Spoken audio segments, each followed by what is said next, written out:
The candle flared, a sudden gasp of light in the suffocating dark.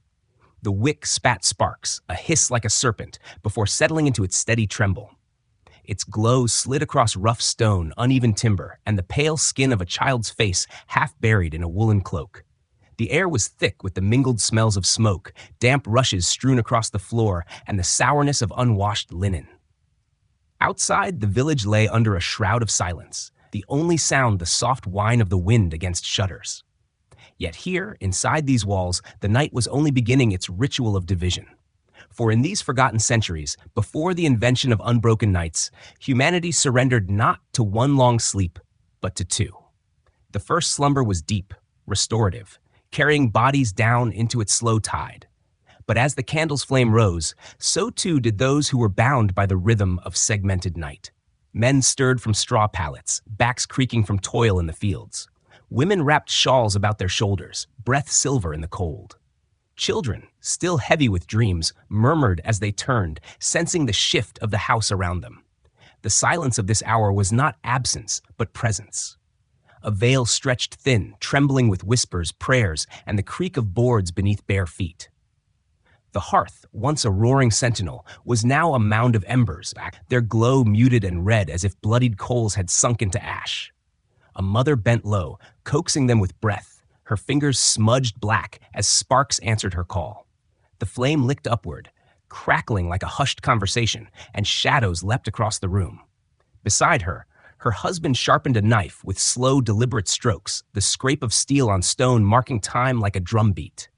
Each household found purpose in these hours. Some mended tools, their hands guided by memory rather than sight.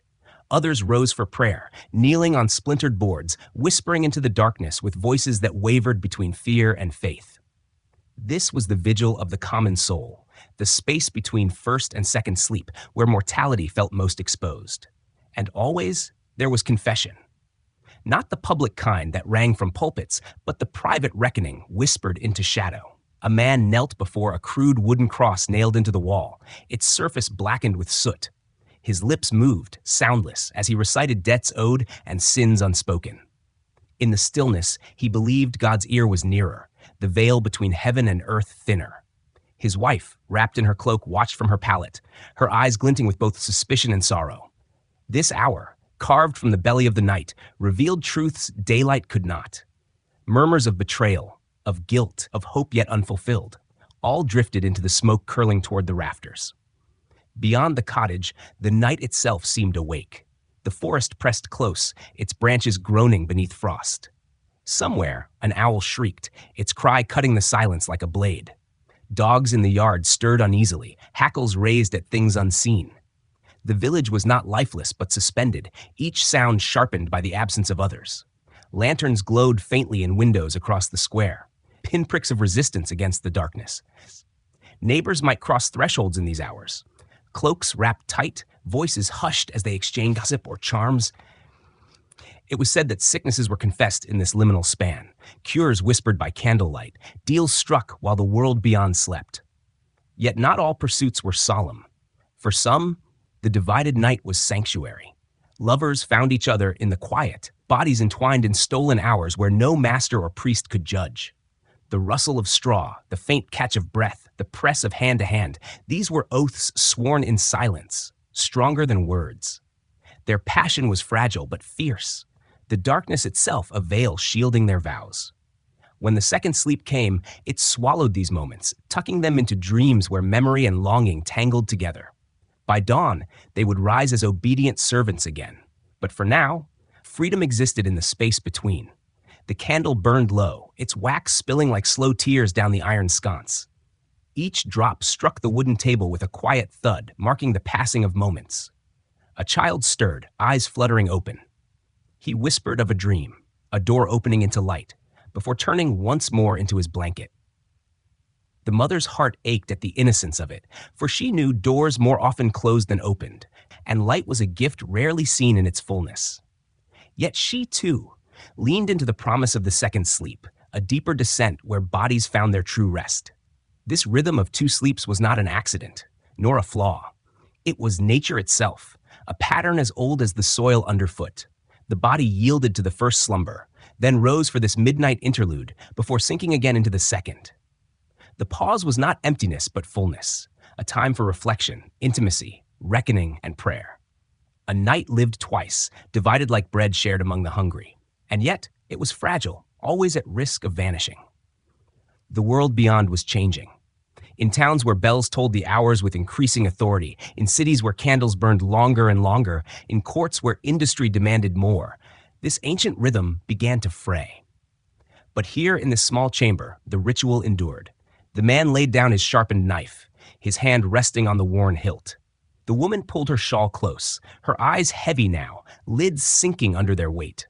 The candle flickered once more, as though bowing to the greater darkness, before collapsing into a final thread of smoke. Silence swelled, vast and encompassing. They lay back upon their pallets, the rustle of straw their only lullaby. Slowly, inevitably, the second sleep reached for them, folding them into its arms. And outside, the night exhaled. The village returned to stillness, its brief awakening swallowed once more by the dark. Only the faintest glow of ember remained, a red heart beating low in the hearth. Tomorrow would bring its labors, its burdens, its sorrows. But for now, the rhythm held.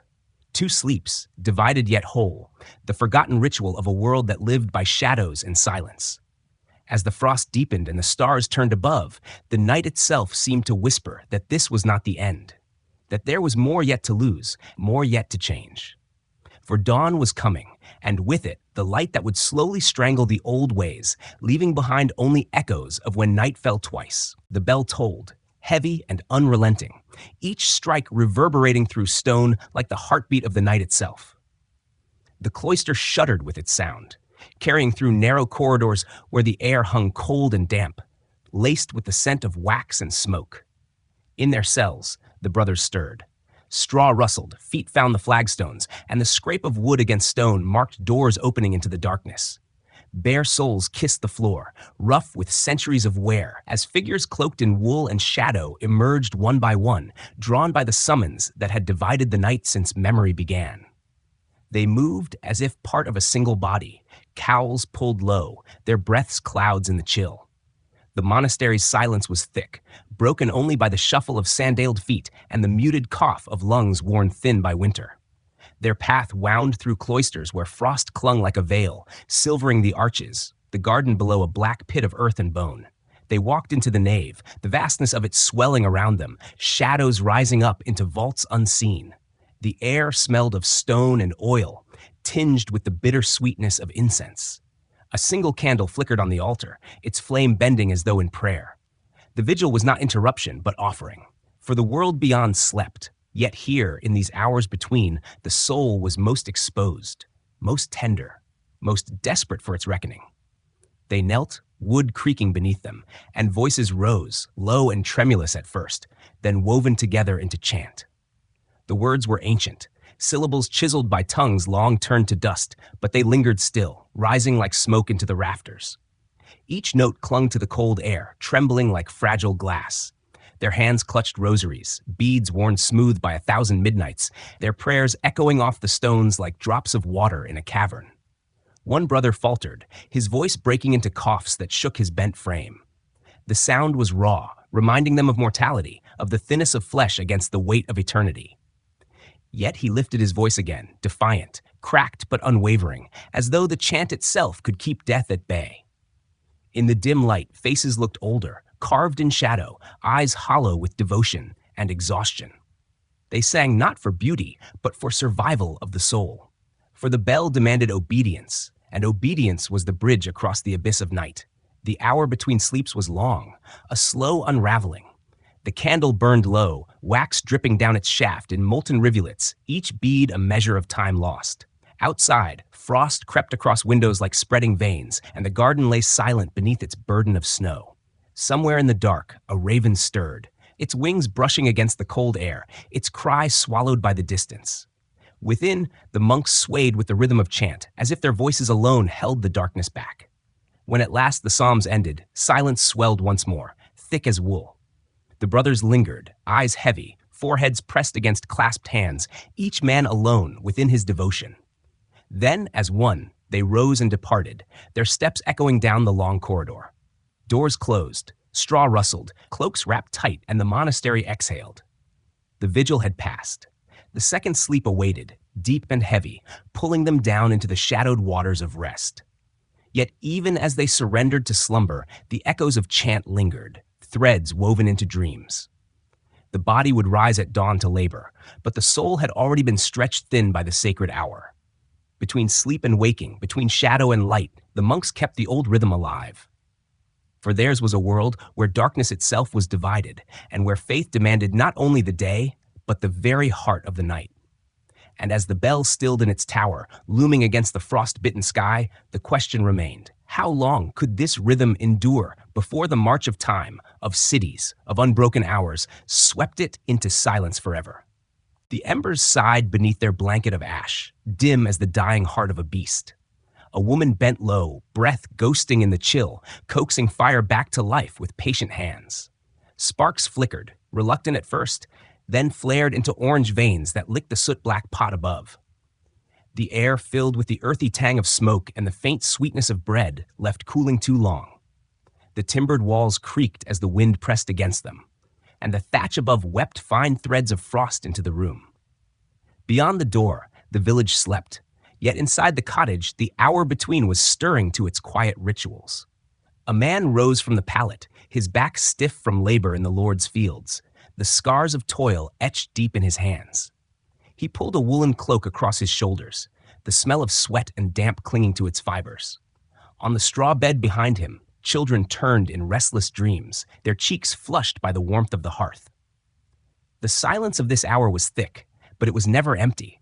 It carried with it the sounds of survival, the scrape of knife on whetstone, the cough of lungs thick with winter, the muted bleat of a goat restless in its pen.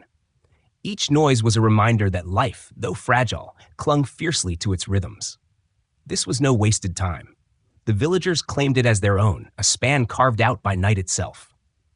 The woman, her shawl pulled tight, reached for a spindle, twisting wool with fingers worn raw. The man mended a broken tool by lantern glow, the iron glinting like a shard of moon. The faint smell of tallow hung in the air, mingling with the bitter tang of sweat-soaked linen. Some families knelt together, whispering prayers that rose like smoke into the rafters, words murmured half from faith, half from fear. Others sat in silence, eyes fixed on the fire, as if its light alone could hold back what prowled in the dark beyond.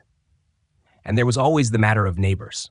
The creak of a door, the shuffle of boots across frost-hardened earth. These were common sounds. Lanterns glowed faintly in distant windows, constellations of human defiance against the void. A man might step across the threshold of another, cloak pulled close, voice hushed as he carried gossip, secrets, or charms. This was the hour of hushed exchanges, where fevers were confessed, herbs traded, bargains struck in shadows. Some spoke of dreams as omens, believing the space between sleeps thinned the veil to the unseen. Others feared this time, whispering of demons that slipped through cracks when the world was half awake. The children stirred again, muttering half-formed words, and the mother touched her son's brow with rough fingers. He whispered of a dream, a door opening into light, before drifting back into silence. She smiled faintly, though her eyes were tired, her heart aching with the weight of what dawn would demand. For she knew doors often closed, not opened, and light was never a gift freely given. Still, she let the dream linger in the air like incense, fragile and fleeting. The man rose, stepping to the door. He lifted the latch and peered into the night. The square was a patchwork of snow and shadow, the well glinting faintly with frost. The sound of an owl carried through the stillness, sharp and haunting, followed by the low bark of a dog.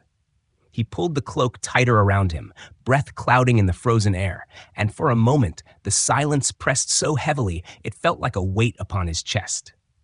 He shut the door again, letting the bolt fall with a soft thud, the cottage returning to its fragile cocoon. Soon, the embers brightened, sending warmth back into the room. The spindle slowed in the woman's hands, her eyelids heavy now. The knife was set aside, the tool mended, the man lowering himself once more into the straw. The children curled close together, their breaths soft, their dreams unknown. The silence lengthened, wrapping them in its folds, as the second sleep reached for them, drawing them down into deeper waters. The candle guttered, its wax dripping in molten tears down the iron stand. The room dimmed, the last threads of wakefulness fraying into shadow. The cottage exhaled, bodies surrendering to the rhythm of two sleeps, as though living twice in one night, as though time itself bent to cradle their lives. Outside, the village returned to stillness, lanterns snuffed, dogs quiet, frost thickening its hold. The square was empty once more, the forest looming dark at its edge, the stars cold and indifferent above. Yet in each house, behind each shuttered window, the same ritual unfolded. Breath, silence, prayer, love, confession. Two sleeps, divided by the fragile hour between, where life was exposed in its rawest form, and when dawn broke, it would bring the lash of labor, the toll of bells, the demands of masters. But for now, the villagers lay suspended in their second slumber, carried by a rhythm as old as memory. The world outside waited with its burdens, but the night still belonged to them. And in that ownership, however brief, there was dignity. The embers glowed once more, faint but enduring, as if whispering that the ritual, though fragile, was alive. That even in the harshness of survival, night had given them a gift, the chance to live twice before the day began. The candle wept quietly in its sconce, each drop of wax hardening like a frozen tear upon the table.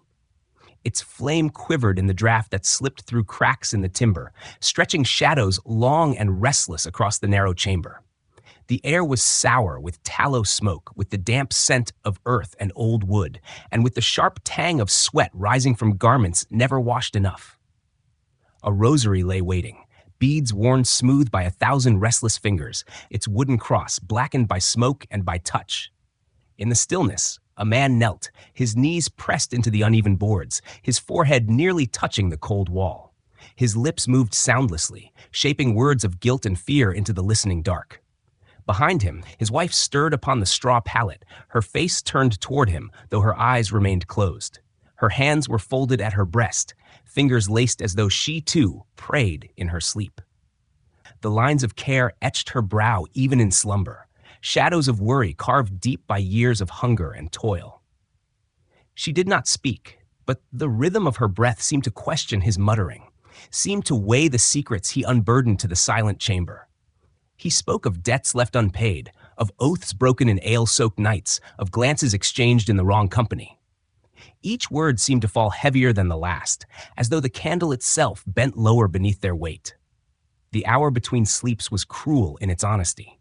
By day, there were distractions: the plow, the field, the chatter of neighbors, the market's noise. But here, in the belly of night, silence stripped away excuses.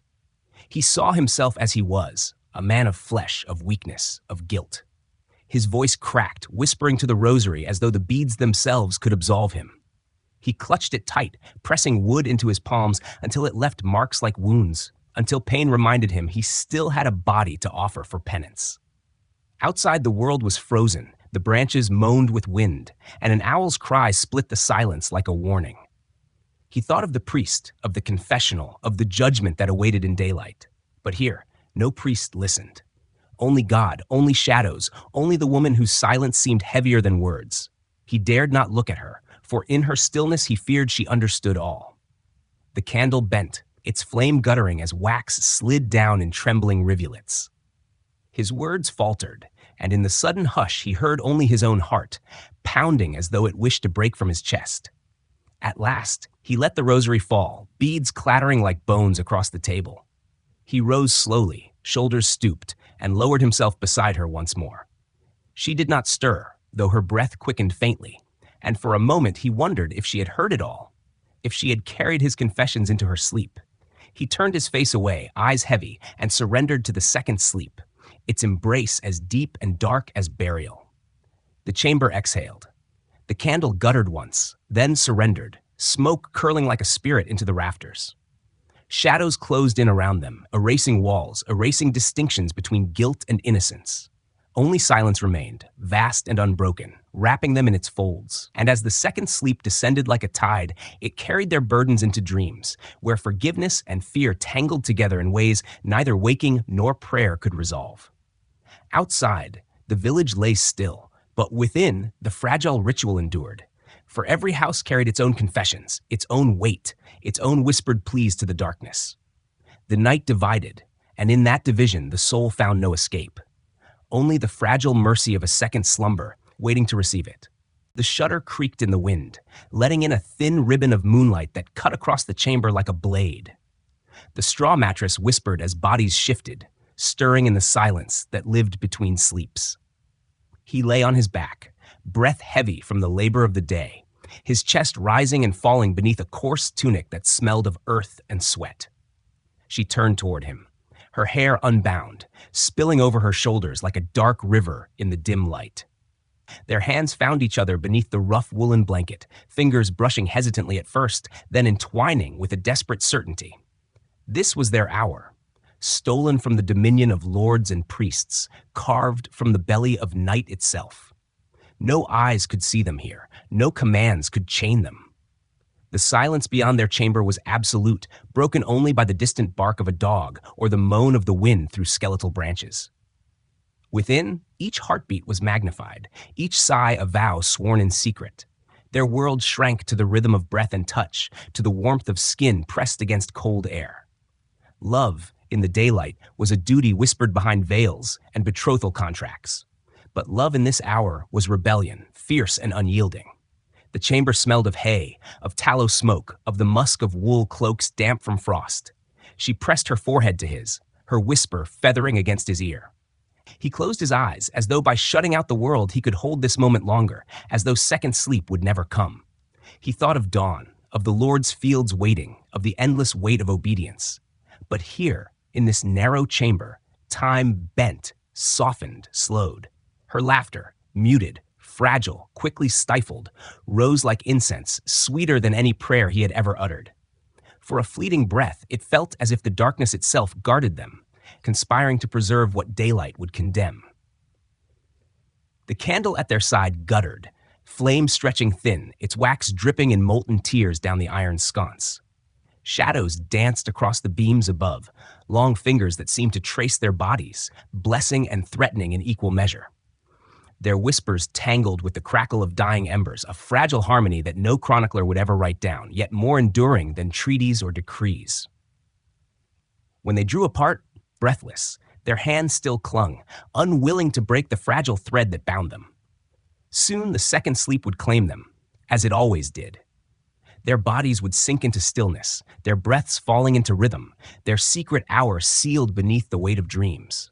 But its memory would linger, hidden like a flame beneath ashes, unquenchable even under the gaze of dawn.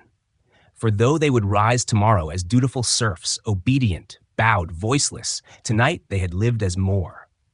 The moon slipped higher, the shutter groaned once more, and the candle gave its final shiver. Darkness folded itself across the chamber, cloaking them in silence. And as they drifted into that deeper descent, the second sleep enfolded them like a shroud. Yet in their hearts, the stolen hour burned still, a hidden ember against the cold dominion of the world outside. The hut breathed with the scent of herbs and ash. Shadows stretched long across its walls, where bundles of dried thyme, lavender, and rosemary dangled like offerings, their brittle leaves whispering whenever the wind pressed through the cracks. The air was sharp, bitter with smoke from the hearth, yet softened by the lingering sweetness of crushed flowers. A small flame glowed in the coals, pulsing red, waiting for her hands. She rose slowly from her bedding.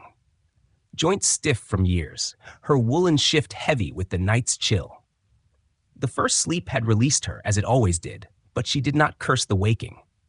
This was her hour, the vigil she kept while the rest of the village lay sunk in dreams.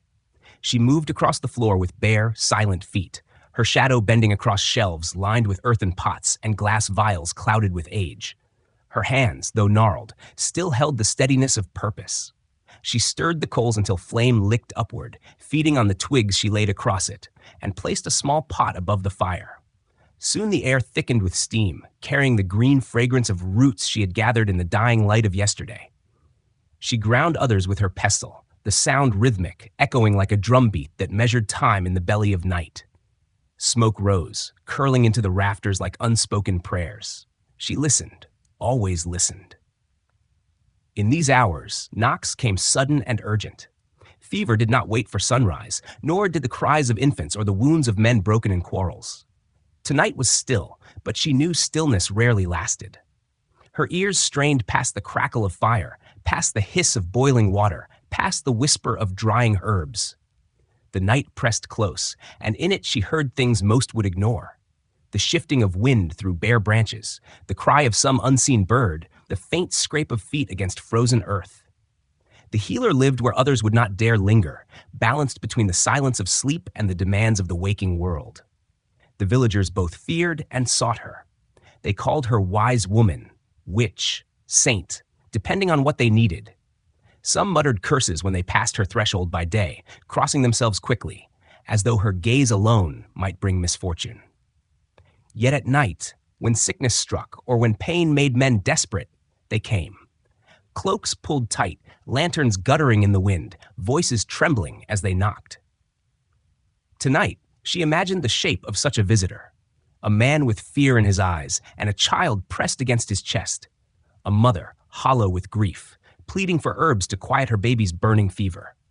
The night silence always seemed full of their footsteps before they arrived. She stirred the pot, the steam fogging her face, dampening her hair until strands clung to her temples. She whispered to herself, not spells, though some would have named them so, but prayers shaped by years of practice, words murmured into smoke. Ease the breath, still the fire in the blood, guard the heart. Each phrase tied her to the task, binding her weary body to her calling. She tasted the brew with the tip of a wooden spoon, grimaced at its bitterness, and nodded. Medicine was not meant to be sweet. A rustle at the threshold pulled her from her thoughts. She froze, the pestle still in her hand, listening. The shuffle of boots against snow, hesitant, then firmer. The latch rattled. Her heart did not leap, it merely steadied, as though it had expected this all along. She drew the door open, and cold air poured in, carrying with it the smell of frost and fear. A figure stood cloaked, shoulders dusted with snow, eyes wide and desperate in the half-light. Without a word, she stepped aside, ushering them in, her hands already reaching for the tools of her craft. The hours passed unnoticed. Poultices were ground, cloths steeped in steaming water, prayers whispered into pale ears. The visitor wept, muttered, begged, but the healer's hands were steady, each movement deliberate, learned through countless nights such as this. She gave of herself until her limbs ached, until her eyes blurred with fatigue, until the second sleep called louder than any patient's cry. And still she continued, as though to pause would unravel the fragile thread of life she fought to preserve. When at last the door closed again, leaving only silence and the faint warmth of the hearth, she sank into her chair. Her hands smelled of sage and ash, her sleeves damp with sweat and herbs. The pot simmered still, though the flame beneath it was fading. She pressed her palms together, resting her forehead against them, and allowed her eyes to close. The vigil had been kept. The need had been met. The second sleep came at last, heavy and merciful, laying her low upon her bedding once more. The scent of herbs clung to her hair, the smoke of the hearth to her garments, as she drifted into darkness. Outside, frost deepened its hold, and the village remained still, unaware of the life saved within her hut. For hers was a labor seldom praised, often feared, yet always awaited when silence broke with a desperate knock. And as she surrendered to the deeper slumber, the hut itself seemed to sigh, as though walls, fire, herbs, and shadow alike understood that the night's true guardians were not those who wielded swords, but those who, in silence, kept watch while others dreamed. The bell stirred in its tower, looming above the town like a sentinel carved from shadow. Its iron tongue hung heavy, waiting for the pull of the rope far below. Then, at the stroke of midnight, it struck. The sound was raw, immense, a shuddering cry that rolled across the frozen roofs and narrow lanes, rattling shutters, trembling through the bones of all who heard it. Each toll was a commandment, each echo a reminder that even the night was not free of time's dominion. In a small house beneath its watch, a boy sat up suddenly from his straw bed, the blanket slipping from his shoulders. The sound still trembled in his chest, vibrating like the memory of thunder. He shivered, though the hearth still held embers, glowing faintly red like watchful eyes in the dark. He crept to the window, pressing his face to the cold glass, and looked out upon the square below. Lanterns swung in the night wind, pale circles of light swaying across cobblestones frosted white. The air smelled of cold stone and dung, of bread long since cooled, and straw thatch damp with snow. Dogs barked, their cries sharp and uncertain, answering the bell with their own rough voices. The bell was more than sound. It was ritual. It marked the division of the night, a severing as sharp as a blade. Families stirred in their beds, some murmuring hurried prayers, crossing themselves against unseen spirits. Others rose to tend to animals, their breath clouding in the frozen air of barns. Wives turned toward husbands, whispering words they dared not speak by day. For the boy, the hour was an awakening of awe. The town lay hushed, each window a shuttered eye, each shadow a secret, yet above it all the bell rang, claiming dominion over time, over silence, over sleep itself. He watched the square until it emptied, until the last lantern sputtered low, and the cobblestones returned to shadow. The bell's echo still lingered, humming faintly through the wooden beams of the house. He thought of the rope pulled by unseen hands, of the monk or watchman whose duty it was to wake the night with iron. He wondered if they felt its weight, if they trembled as he did when the air split open with its voice. The boy pressed his hand to his chest, feeling his heart still racing, as though the bell had wound it like a clock. Behind him, his mother stirred, calling softly for him to return to bed. He lingered at the window, unwilling to let the night fade just yet, unwilling to surrender the strange power that the sound had given him. But at last he turned, slipping beneath his blanket, pulling it tight to his chin. His body sank slowly into the straw, the warmth of it seeping back into his limbs. The bell had spoken. The second sleep was coming. As his eyes closed, the world dimmed, but the echo remained. Not in his ears, but in his bones. The sound of midnight iron became the rhythm of his dreams, carrying him into visions where towers loomed, ropes strained, and bells tolled forever in skies of ice. And above the town, the tower stood silent once more, its duty fulfilled. Frost crept higher along its stones, snow clung to its beams, and the night deepened in stillness. Yet its voice lingered, not in the air, but in memory, a reminder that even silence can be broken, and that every division of night carries within it the promise of dawn.